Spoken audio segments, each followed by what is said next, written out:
Salam, hər vaxtınız xeyir olsun, hörmətli izləyicilər. Xoş gördük hər birinizi. Yenə qarşınızda mən, Vəfa Kamilova. Bugün yeni bir mövzu izah etmək istəyirəm. Yeni bir mövzu dedikdə əslində sənədimiz yeni deyil. 2024-cü ildə təsdiq olunmuş sənəddir. Əslində 2014-cü ildə təsdiq olunmuşdu. Təhsil verənlərin, müəllimlərin, daha doğrusu müəllimlərin etik davranış qaydaları 2014-də təsdiq olunmuşdu. 2024-də yenidən bu sənəd yeniləndi. Gəlin belə deyək, yeniləndi. Təhsil verənlərin etik davranış qaydaları 2024-cü ildə təsdiq edildi. Bugün bu sənədlə bağlı danışaq. Əsasən mənim bugünkü izahım məktəbəqədər təhsil müəssisələrində tərbiyəçi vəzifəsində çalışmaq istəyənlər və yaxud da ki, hal-hazırda tərbiyəçi müəllim vəzifəsində çalışanlar üçün sertifikasiya hazırlığına dəstək məqsədi daşıyır. Həmçinin bağça müdirlərinin məktəbəqədər təhsil müəssisələrində müdir vəzifəsinə hazırlaşmaq istəyənlər və yaxud da ki, hazırda müdir vəzifəsində çalışanlar üçün də bu dərsim həmçinin də onlara da bu şəxslərə də həsr olunmuşdur. Bu etik davranış qaydaları ümumiyyətlə ölkəmizdə bütün təhsil müəssisələrində çalışan təhsil verənlərə şamil olunur. Ümumi təhsildə çalışanlar, məktəbəqədər təhsil müəssisələrində çalışan təhsil verənlər, peşə, orta ixtisas, ali təhsil müəssisələrində çalışan hər bir təhsil verənə baxın bu etik davranış qaydaları şamil edilir. Hər birimiz bu etik davranış qaydalarına əməl etməliyik. Və imtahanlarda düşür. Bağça müdirlərinin imtahanında da bu sual düşür. İstər müsahibədə, istər testdə. Tərbiyəçi müəllimlərə də, işə qəbulda və yaxud da ki, sertifikasiyada da bu düşəcək. Buradan sual 100% olacaq bu sənəddən. Onu da nəzərinizə çatdırım ki, bağça müdirlərinin işə qəbuluna hazırlaşmaq istəyənlər və yaxud da sertifikasiyaya hazırlaşmaq istəyənlər, tərbiyəçi müəllim kimi çalışmaq istəyənlər və yaxud da ki, sertifikasiyaya hazırlaşmaq istəyənlər bizə müraciət edə bilər. Əlaqə nömrəsini əslində YouTube kanalımızda yerləşdirmişəm. Yenidən nəzərinizə çatdırım. 050 859 34 81 nömrəsi ilə əlaqə saxlaya bilərsiniz. Çalışın WhatsApp üzərindən əlaqə saxlayın. Qiymətlər bizdə minimumdur. Yəni bizdə olan qiymətlər sərfəli qiyməti heç yerdə, yəni belə deyək də, qarşılaşa bilməyəcəksiniz bu qiymətlə. Ona görə bizimlə əlaqə saxlaya bilərsiniz. Əlimizdən gələn dəstəyi əsirgəməyəcəksiniz. Etik davranış qaydaları 2024-cü ildə dedik təsdiq olundu. Bizə adətən düşəcək prinsiplərdən, müsahibədə sual ola bilər. Etik davranış qaydaları nə məqsədə təsdiq olundu? Nə məqsədə hazırlanıb təsdiq olunub və yaxud da ki, etik davranış qaydalarının məqsədi nədir? Baxın, bu hissədə göstərilir. Bu müsahibədə ola bilər, testdə düşmür bundan. Məqsəd budur ki, müəssisədə sağlam işgüzar mühiti yaratsın, sağlam psixoloji mühit təmin olunsun, vətəndaşların təhsil müəssisəsinə etimadı artırılsın, təhsil prosesinin və digər iştirakçıları arasında təhsil verən və təhsil prosesi iştirakçıları arasında münasibətlərin idarə olunması məqsədi daşıyır və s. Bizə əsasən prinsiplər lazımdır, prinsiplərə baxaq. Çalışın prinsiplərdə açar sözlərlə yadda saxlayaq. Yəni bu başa düşək, əvvəlcə anlayaq və özümüzə açar söz seçək. Hər sözü açar söz seçmək olmaz, onu da qeyd edeyim sizə.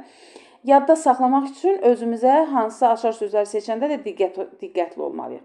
Demək, qanunçuluq prinsipi. Qanunçuluq prinsipində deyilir ki, təhsil verən öz əmək funksiyasının icrası zamanı Azərbaycan Respublikasının qanunlarını, konstitusiyasını, Respublikamızın tərəfdar çıxdığı beynəlxalq müqavilələrin və yaxud da ki, digər normativ xarakterli aktların tələbinə əməl etməlidir. Bu nə deməkdir? İş prosesində biz işimizi qanuna uyğun qurmalıyıq. Qanuna uyğun, qaydalara uyğun qurmalıyıq. Baxın, elə bu etik davranış qaydaları. Etik davranış qaydaları da Təhsil Nazirliyi tərəfindən təsdiq olunmuş bir sənəddir. Biz bunun prinsiplərinə əməl etməliyik. Bu sənədin tələblərinə əməl etməliyik. Əgər etmiriksə də, bunun özü də elə qanunçuluq prinsipini pozmaq deməkdir. Əgər biz təhsil haqqında qanunun tələbinə əməl etmiriksə, bu da prinsipin pozulması deməkdir. Və yaxud da ki, düzdür, qanun deyil, Kurikulum proqramdır da bilirsiniz. Məktəbə qədər təhsil proqramı, yəni kurikulumun tələblərini ödəmiriksə də iş prosesində bunun özü də qanunçuluq prinsipinin pozulmasına misal çəkmək olar, aid eləmək olar. Vicdanlı davranış nədir? Vicdanlı davranış, baxın, hər birimizin vicdanından asılıdır öz işimizi keyfiyyətli və səmərəli yerinə yetirək. Keyfiyyətli və səmərəli yerinə yetirmək. Vicdanlı davranışda açar söz, keyfiyyətli və səmərəli yerinə yetirməliyik işimizi. İkinci cümləsində də təhsil verən hər bir şəxs üçün vicdanlıq nümunəsi olmalıdır. Zaten burada vicdanlıq sözü var, onu elə bir cümlə düşən kimi biləcəksiniz. Amma tutaq ki, sizə cümlə verildi. Təhsil verən cəmiyyət və dövlətin maraqları naminə öz fəaliyyətini keyfiyyətlə və səmərəli yerinə yetirməyə borcludur. Bu başlıqda verilə bilər. Sonra bəndlərdə A bəndi loyallıq prinsipi, yəni hansı prinsipə aiddir? Bu cür sual verə bilərlər. Məsələn, A bəndi loyallıq prinsipi, B bəndi mədəni davranış, C bəndi qərəzsizlik, D bəndi vicdanlı davranış. Deməli, vicdanlı davranış prinsipinə aiddir. Hər birimizin vicdanına qalıbdır keyfiyyətli və səmərəli əmək funksiyamızı yerinə yetirmək. Buradan bu cür açar söz kimi yadda saxlaya bilərsiniz. Sonra baxaq loyallıq prinsipinə. Loyallıq prinsipi nədir? Loyallıq prinsipində 2 bənd göstərilir. Bəndin birində deyir ki, təhsil verən nə öz çalışdığı müəssisənin rəhbəri haqqında, nə də digər orqanların, dövlət orqanlarının rəhbərinin fəaliyyəti ilə bağlı hər hansı bir tənqidi, ictimai mülahizələrdən, çıxışlardan, onların fəaliyyətinə ictimai qiymət verilməsindən çəkinməlidir. Baxın, əgər bizim hər hansı bir, belə deyək də, dövlət orqanının rəhbərinlə ola bilər ki, nəsə bir arada mübahisə var və yaxud da ki, anlaşılmazlıq var və yaxud da ki, narazılığınız var. Bunu sosial şəbəkələrdə paylaşmaq, haralardasa gedib danışmaq demək olmaz. Əgər elə bir problem varsa da, rəsmi surətdə müraciətinizi eləyin aidiyyatı orqana. Bu başqa şey. Bunu eləyə bilərsiniz. Bu demək deyil ki, hər şeyə göz yummalısınız. Heç nəyə danışmaq olmaz. Yox, bu demək deyil. Bu deməkdir ki, əgər hansısa bir hal görmüsənsə də, belə deyək, aidiyyatı qurumlara rəsmi surətdə müraciət eləyə bilərsiniz. Bu başqa. Amma hər yerdə danışmaq, sosial şəbəkələrdə çıxış eləmək olmaz. Bax, bu deməkdir.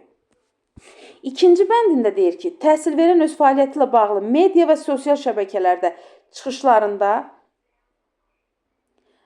deməli, sosial şəbəkələrdə çıxışlarında çalışdığı müəssisə tərəfindən müəyyən olmuş qaydalara əməl etməlidir. Bu nə deməkdir?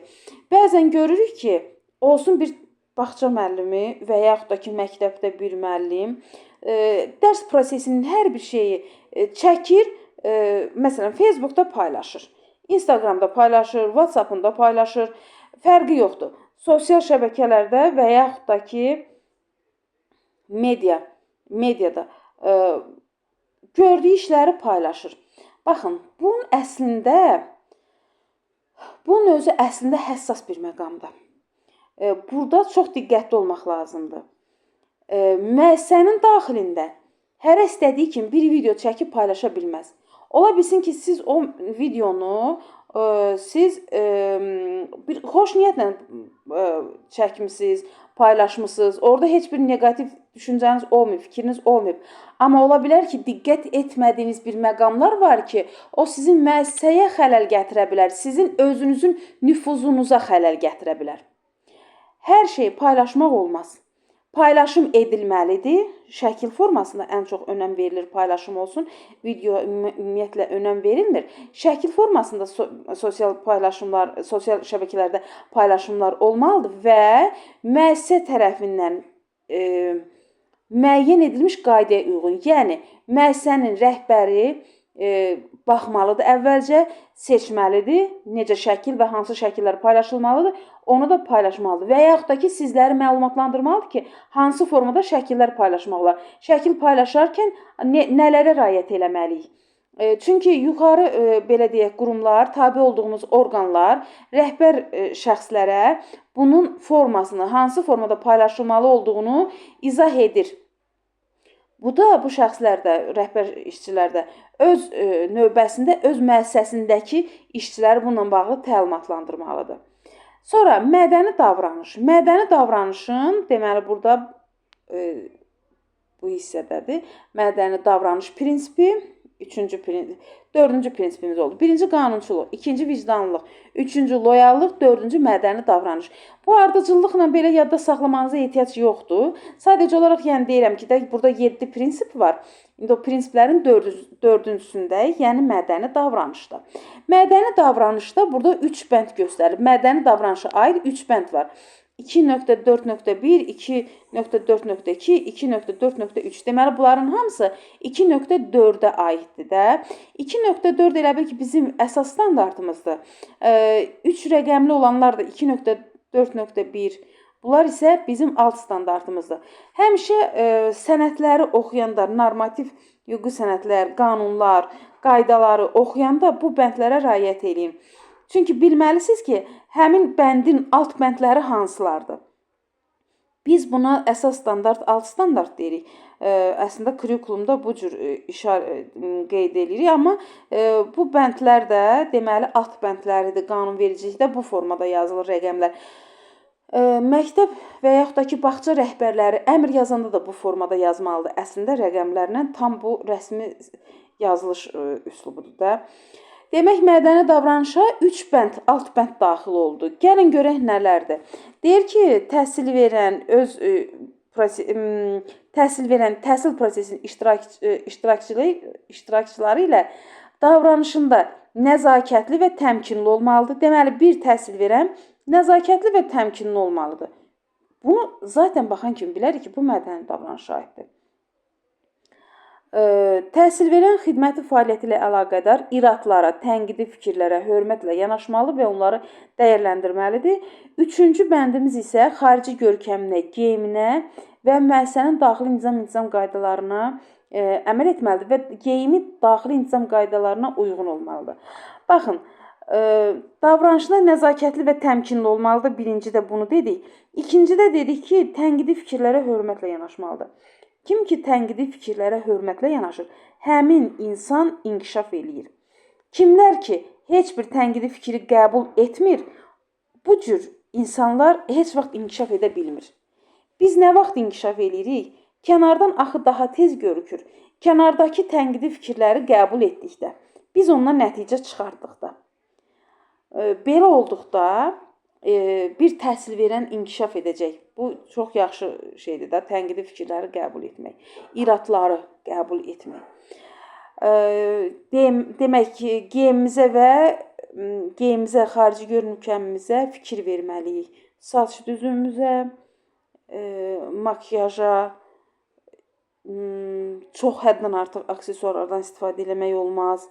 Səliqəli, tam səliqəli şəkildə geyinmək lazımdır. Bir də hər bir müəssisənin daxili nizam-intizam qaydası olmalıdır və var da, hər bir müəssisədə olmalıdır. Və bu nizam-intizam qaydalarında geyim formaları göstərilir. Bu nizam-intizam qaydalarında, məsələn, əgər orada qəbul olunubsa, ağ-qara geyinmək, yəni geyim bu formada olmalıdır. Orada deyilir ki, ətəyin uzunluğuna bağlı, saç düzümü, makyaj, istifadə olunan aksesuarlar. Baxın, bunların hər biri nizam-intizam qaydalarında qeyd olunur ki, bir təhsil verən necə olmalıdır. Məsələn, yəni rəngə kimi bu intizam qaydalarında seçmək olar. Və hər bir şəxs də, hər bir işçi də o nizam-intizam qaydalarına öz imzasını atmalıdır və öz imzası ilə onu, yəni tanış olduğunu və əməl edəcəyinə, belə deyək, məsuliyyət daşıdığını bilməlidir. Sonra qərəzsizlik prinsipi. Qərəzsiz insan necə insandır? Heç kimə fərq qoymur. Məsələn, bu qohumumdur, bu qonşumdur, ona fərq eləmir. Bu valideyni, bu uşağı tanımır deyə onlara fərqli yanaşmır. Və yaxud da ki, hansısa bir ola bilər də, indi valideynlə hansısa bir mübahisəli məsələləri olubdur, ona görə onun evladına qərəzli yanaşmır, fərqli yanaşmır, yəni heç kəsə fərq qoymur. Qərəzsizlik prinsipinin 2 alt bəndi var, 2.5.1, 2.5.2 qərəzsizlik prinsipində. Burada da gördüyünüz kimi göstərilir. Qərəzsiz olmalıdır deyir, irqinə, etnik mənsubiyyətinə, dilinə, cinsinə görə heç kimə fərq qoymaq olmaz. Və ikincidə də deyir ki, təhsil verən özünün və ya maraqlı şəxslərin mənafeylərinin vəzifə funksiyalarının icrası zamanı ona təsir etməsinə yol verməməli və buna şərait yaratmamalıdır. Bunu da bayaq misal çəkdim. Tutaq, ola bilər, həmin uşağın valideyni ilə hansısa mübahisəniz olub, o uşağa o valideynə görə fərqli yanaşmamalıyıq. Və yaxud da ki, kimsə qohumunuzdur, o uşağa fərqli yanaşmamalıyıq. Əgər bunu pozuruqsa da, yəni fərqli yanaşırıqsa da, bu qərəzsizlik prinsipinin pozulması deməkdir. 2.6. 2.6-da ictimai etimaddır. 2.6-nın baxırsınız 3 alt bəndləri var. 2.6.1, 2.6.2, 2.6.3. Baxın, bu nöqtələrlə əzbərləməyə çalışmayın. Sadəcə olaraq mən yenə deyirəm, bayaq da dedim ki, sadəcə bilin ki, hansına nələr aiddir. Onda oxumaq asan olur. Yəni, sistemli formada oxuyursunuz. Bəzən görürsünüz ki, məsələn, açırlar, oxuyurlar, elə hansı prinsip nəyə aiddir, nədən danışılır, belə qarışıq oxuyanda elə də yadda çətin qalır.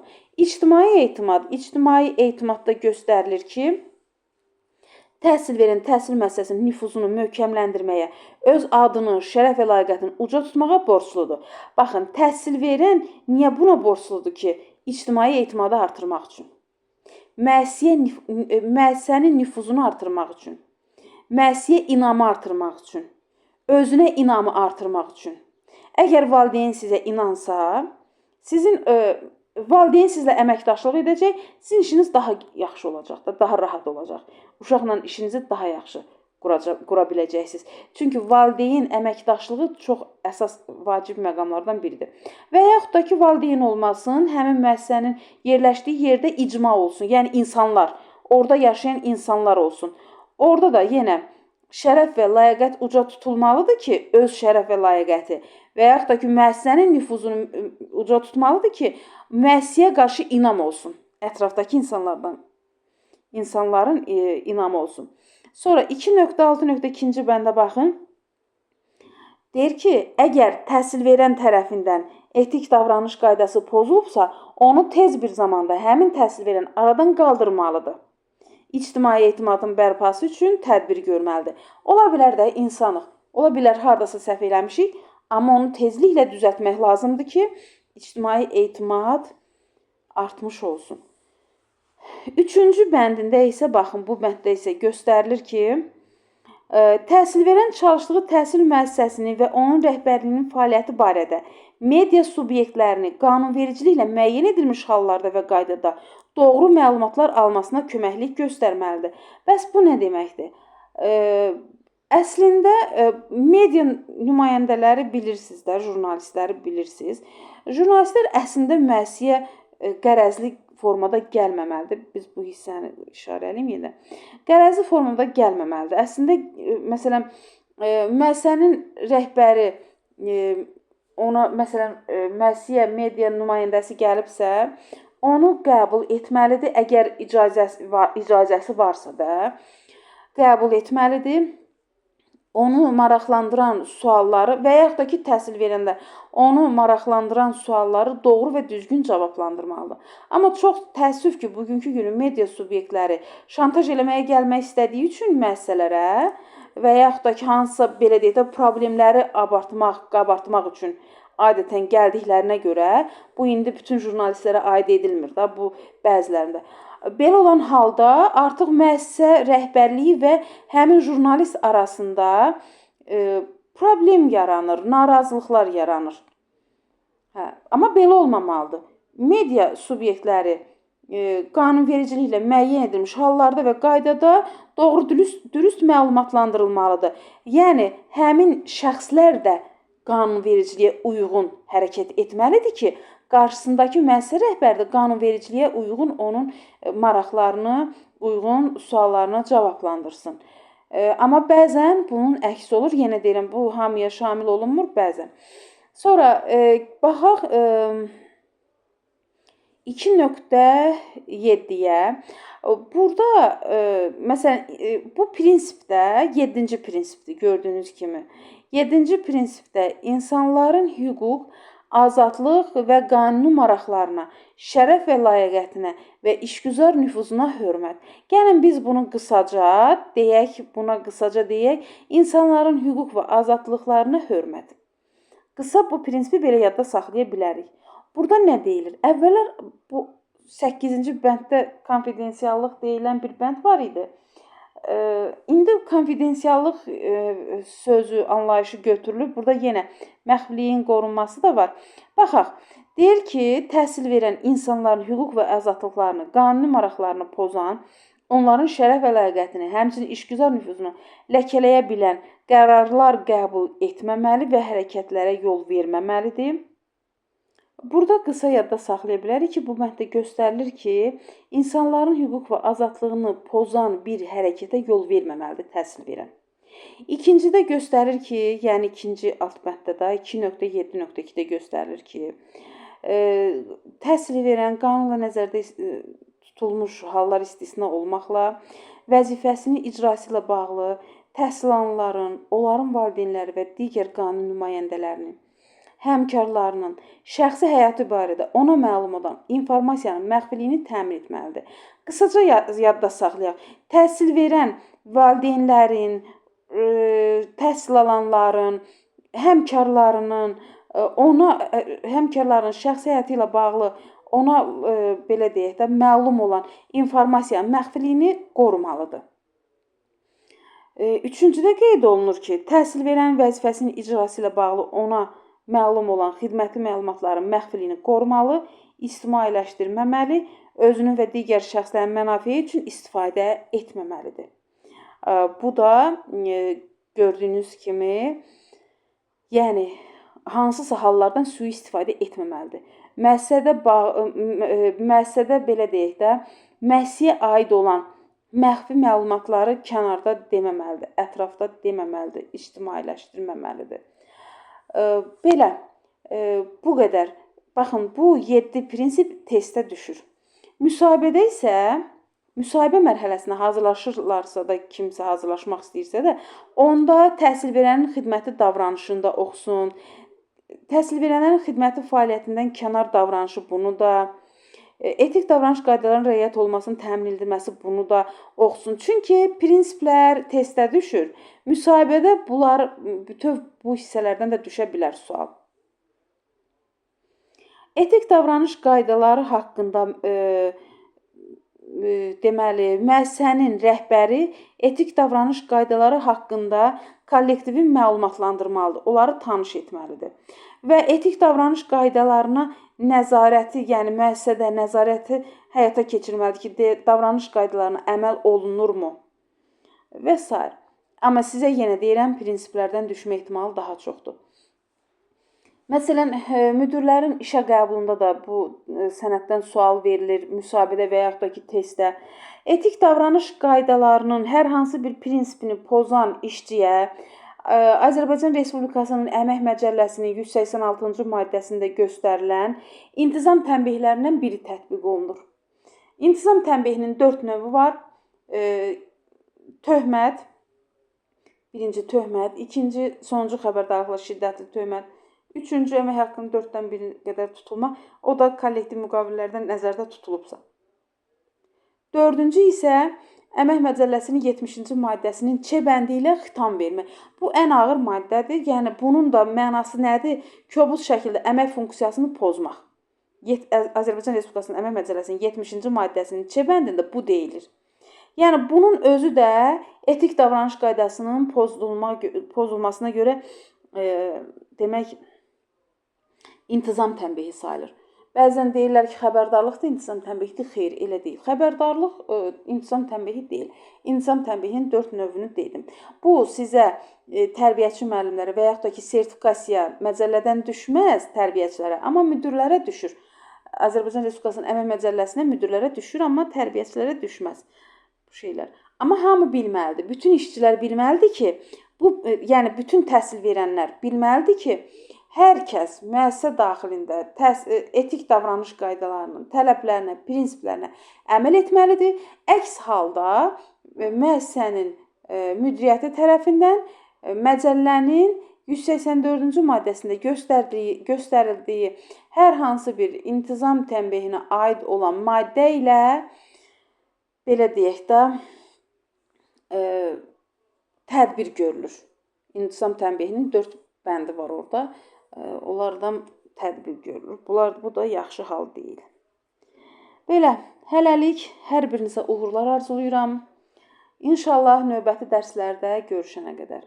Əlaqə saxlamaq istəyənlər 050 859 34 81 nömrəsi ilə əlaqə saxlaya bilər.